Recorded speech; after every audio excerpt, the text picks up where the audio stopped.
Your battery is sitting at a stressful 18%. In the past, this was a total nightmare, but Apple is about to change that feeling forever. The current iPhone 17 Pro Max already has the best battery life of any smartphone on the planet. Apple rates it at a massive 39 hours of playback, but the upcoming iPhone 18 Pro Max is supposed to completely smash that record. If the latest supply chain leaks are right, we are not looking at a slightly better situation. We are looking at a massive leap forward. Yet here is the craziest part of the story. That unbelievable battery number is actually the least interesting thing about this phone. There is a game-changing camera upgrade coming to this device that no iPhone in history has ever had. Not once. Not in any model, any year, or any generation. Once you understand what this lens actually does, it is going to completely change how you think about smartphone photography. We will get to that mind-blowing camera detail in just a second. This is the iPhone 18 Pro Max. It is Apple's official fall 2026 flagship. It features a massive 6.9-inch display with absolutely everything dialed up to the absolute limit. I have been digging through every single credible leak, every supply chain report, and every analyst note that has dropped since February. After analyzing all the data, I have landed on a take that is a little different from what most tech creators are focusing on. Let me walk you through exactly what is happening. We will look at what is confirmed enough to trust, what is just useless noise,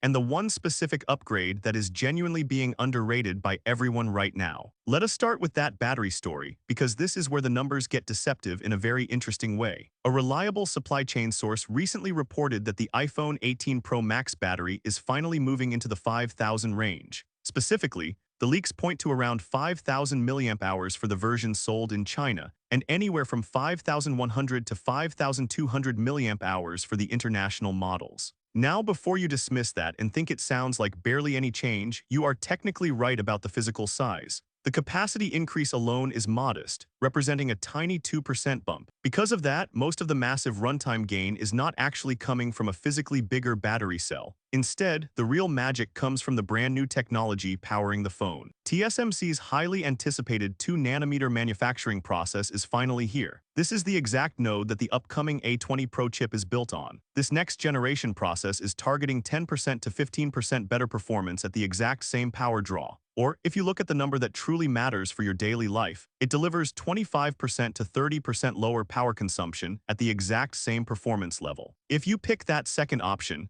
you are looking at a massive, real-world swing in battery endurance before you even factor in the slightly larger battery cell. On top of the chip, we have to talk about the modem. Apple's brand new, completely in-house C2 modem is officially landing in the iPhone 18 lineup. If you saw what the previous C1 modem did for battery life in the iPhone 16 and the iPhone Air, you already know what a next-gen Apple modem does to a tight power budget. Modems are usually massive battery hogs, but Apple is changing the game. What you are actually getting here is not just one isolated improvement. You are getting three massive upgrades stacking on top of each other simultaneously. You get a slightly bigger physical battery, a dramatically more efficient main chip, and a highly optimized cellular modem. That is compound efficiency. It is not just an incremental update. With all three of these pieces working together in perfect harmony, the iPhone 18 Pro Max should comfortably clear 40 hours of mixed-use battery life on a single charge. For a bit of context, Samsung's Galaxy S26 Ultra is already trailing Apple's current Pro Max in independent endurance tests. Apple already won this category easily. The iPhone 18 Pro Max is about to make that gap downright embarrassing for the competition. Let us dive deeper into that A20 Pro chip. TSMC's 2nm process represents the first true architecture shrink for Apple Silicon in 3 full years. Early reports are incredibly promising, pointing to a cool 15% boost in raw CPU performance and a massive 30% improvement in energy efficiency over the previous A19 Pro. That 30% efficiency number is the real crown jewel here. We live in a world where modern smartphones already have way more raw performance than most normal people will ever actually use. Because of that, efficiency has become the true battleground for phone manufacturers. Efficiency is what determines whether your phone still feels blazing fast at 4 in the afternoon on a random Tuesday 3 years from now. It keeps the phone cool and stops it from lagging under heavy workloads. It is not just about raw processing speed either. Apple is pairing this advanced chip with a standard 12 GB of RAM across the entire Pro lineup. When you combine that much memory with the A20 Pro,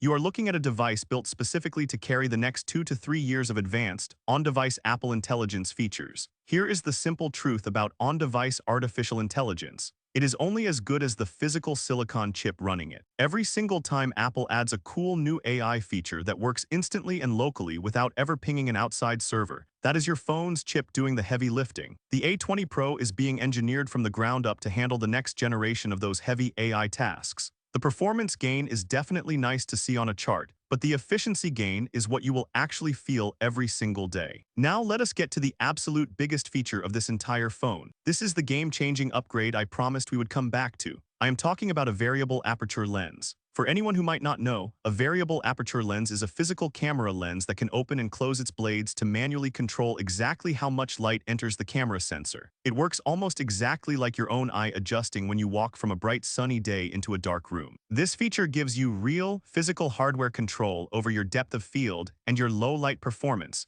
rather than forcing you to rely purely on digital software tricks. Think about that for a second. Every single meaningful camera improvement on smartphones for the last 5 years has essentially been the exact same story. It is always better software, better computational processing, and smarter artificial intelligence doing all the heavy lifting. The actual physical glass lens on your phone has not fundamentally changed in a very long time. A variable aperture changes the lens itself. According to the latest credible leaks, at least one of the iPhone 18 Pro models is officially confirmed to gain this variable aperture lens on the main camera. This allows you to manually adjust how much light reaches the primary sensor. It will completely cut down on ugly overexposure in bright conditions, and it unlocks a beautiful, natural depth of field control that no iPhone has ever offered before. Think about what that means practically when you are out shooting. Right now, when you take a photo in bright sunlight, your iPhone compensates by using software to artificially dim the image. When you shoot a photo at night, the phone forces you to hold still while it stacks multiple frames together and processes them digitally. With a true variable aperture, you can physically narrow the lens in bright light for a sharper, more accurate exposure. Then you can wide open the lens at night for massive, natural light intake. It is the exact same way a professional photographer adjusts a DSLR camera. And the good news does not stop there. The telephoto zoom lens on the 18 Pro Max is also getting a much wider fixed aperture. This will significantly improve low-light zoom performance and deliver much sharper,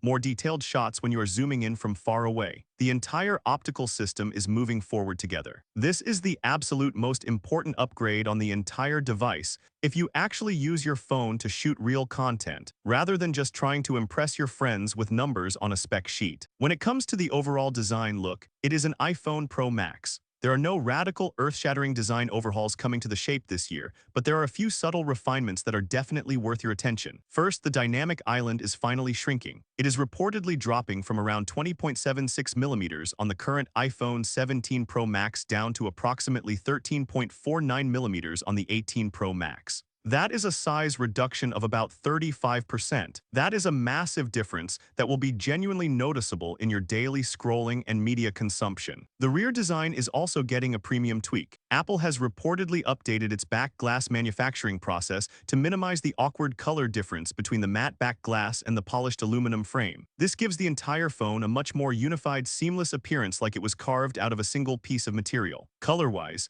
the highly anticipated special color for the 18 Pro lineup is reportedly called Dark Cherry. This will sit alongside the classic options of light blue, dark gray, and silver. Based on supply chain descriptions, Dark Cherry is more of a deep, moody burgundy purple rather than a bright, loud red. So if you were holding out for that classic, vibrant product red energy, this is not quite that, but it is going to look incredibly sophisticated. The display panel is also getting a sneaky efficiency update. The iPhone 18 Pro models are expected to feature a brand new LTPO Plus display technology. This allows for higher, smoother refresh rates while drawing significantly less power from the battery. This feeds directly back into that incredible battery endurance story we talked about earlier. Every single part of this phone is pulling in the absolute same direction to save power. Meanwhile, Apple is also simplifying the controversial camera control button. They are completely removing the touch sensitivity and the swipe haptic feedback features, choosing to keep only pure pressure sensitivity. Honestly, I think this is the absolute right call by Apple. The touch-sensitive version was interesting in theory, but in practice, it was an accidental setting change waiting to happen every time you took the phone out of your pocket. A clean, deliberate pressure button is just vastly better for a real shooting experience.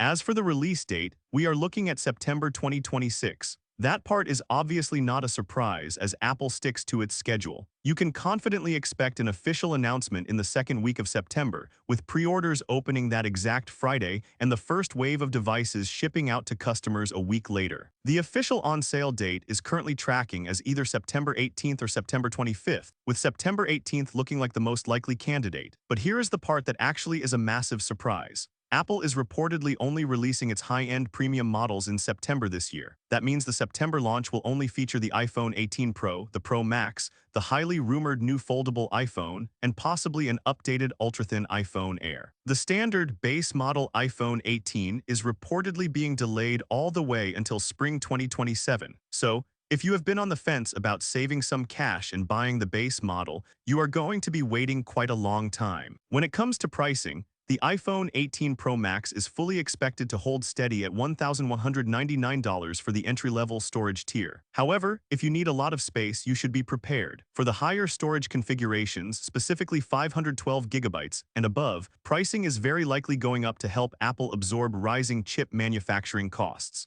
The base price remains unchanged, but those heavy storage upgrades will cost a premium, so make sure to plan your budget accordingly. So at the end of the day, should you actually care about the iPhone 18 Pro Max? Here is my honest, unfiltered opinion on this product. If you are currently using an iPhone 15 Pro Max or an older device, this is a massive, incredibly meaningful upgrade. The variable aperture camera system alone represents a genuine generational shift in what a smartphone lens can physically achieve. When you pair that revolutionary camera tech with the massive A20 Pro efficiency gains and the incredible battery improvements, you are looking at a powerhouse device that will easily feel modern and relevant 4 or 5 years down the line. It is a fantastic investment. However, if you are currently rocking a 16 Pro Max or a 17 Pro Max, the final answer gets a lot more complicated. For you, the camera is the ultimate wild card. If you shoot a ton of video, if you care deeply about mobile photography, or if you constantly push your camera system to the absolute limit for work or content creation,